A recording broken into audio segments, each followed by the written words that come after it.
ఆంధ్ర ఆర్థిక వృద్ధి తెలంగాణతో పోటీ పడుతోంది, దాటుతోంది కూడా. ఇది నేను చాలాసార్లు ప్రస్తావించాను. తెలంగాణ సుదీర్ఘకాలం నుంచి వచ్చినటువంటి సంపద తప్పించి కొత్తగా పుట్టిన ఆంధ్రప్రదేశ్ దాంతో పోటీ పడుతుండడం అన్నది కీలకం.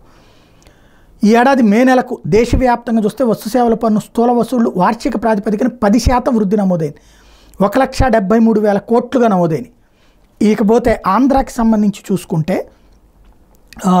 ఈ ఏప్రిల్లో జిఎస్టీ స్థూల వసూళ్లు సరికొత్త ఆల్ టైమ్ రికార్డు. దేశవ్యాప్తంగా 2.10 లక్షల కోట్లు, 2.10 లక్షల కోట్లు నమోదైతే గత నెలకు తెలంగాణ నుంచి జిఎస్టీ వసూళ్లు వార్షిక ప్రాతిపదికన 11% పెరిగినాయి, 4,986 కోట్లు. అదే ఆంధ్రప్రదేశ్ 15% వృద్ధి నమోదు చేసుకుంది, 3,890 కోట్లు.